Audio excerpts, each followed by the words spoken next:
যুক্তরাষ্ট্র ও ইসরায়েলি মিত্রের বিরুদ্ধে ইরানের যুদ্ধ শেষ হলেও এখনও অনিশ্চয়তার দোলাচলে বন্দী বৈশ্বিক তেল বাণিজ্যের গুরুত্বপূর্ণ রুট হরমুজ প্রণালী। ইরানের অনুমতি ছাড়া কোনো জাহাজ এই প্রণালী অতিক্রম করতে পারবে না বলে ঘোষণা দিয়েছে তেহরান।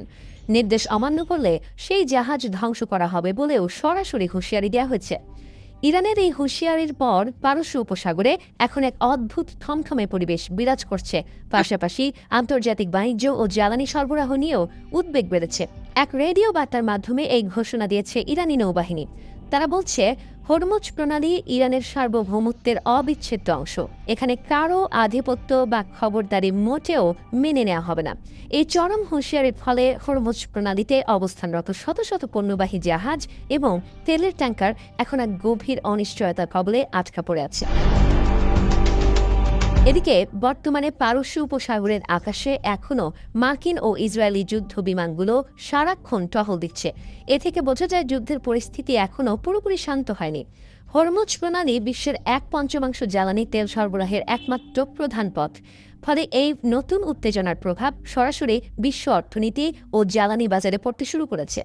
যদিও আগে অত্যন্ত আক্রমণাত্মক অবস্থান থেকে কিছুটা সরে এসে ইরানের পাওয়ার প্ল্যান্ট এবং ব্রিজ ধ্বংস করার হুমকি থেকে সাময়িক বিরতি নিয়েছেন মার্কিন প্রেসিডেন্ট ডোনাল্ড ট্রাম্প, তবুও ইরানের এই অনমনীয় ও দৃঢ় মনোভাব পরিস্থিতিকে আবারও এক ভয়াবহ সংঘাতের দিকে ঠেলে দিতে পারে। সামরিক বিশ্লেষকদের মতে, হরমুজ প্রণালী নিয়ে ইরানের এই হুঁশিয়ারি একটি তীব্র মনস্তাত্ত্বিক লড়াই।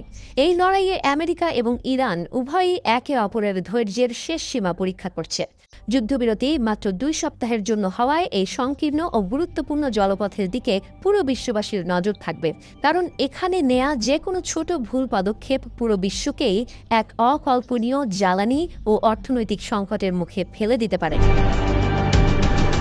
এদিকে ইরানের বিরুদ্ধে সাময়িক যুদ্ধবিরতি মানলেও লেবাননে তা মানছে না দখলদার ইসরায়েল।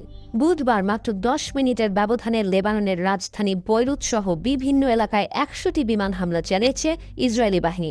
এতে কমপক্ষে 89 জন নিহত এবং 800রও বেশি মানুষ আহত হয়েছেন। যুক্তরাষ্ট্র ও ইরানের 2 সপ্তাহের যুদ্ধবিরতির মধ্যেই বুধবার এসব হামলা চালানো হয়। ইরান বারবার বলে আসছে লেবাননও যুদ্ধবিরতির আওতায় থাকবে, যদিও তা নাকচ করে লেবাননে হামলা অব্যাহত রাখার কথা জানিয়েছেন ইসরায়েলের প্রধানমন্ত্রী বেনিয়ামিন নেতানিয়াহু। এই পরিস্থিতিতে 2 সপ্তাহের যুদ্ধবিরতির মধ্যেই মার্কিন ও ইসরায়েলি জোটের সঙ্গে ইরানের সংঘাত শুরু হওয়ার আশঙ্কা করা হচ্ছে।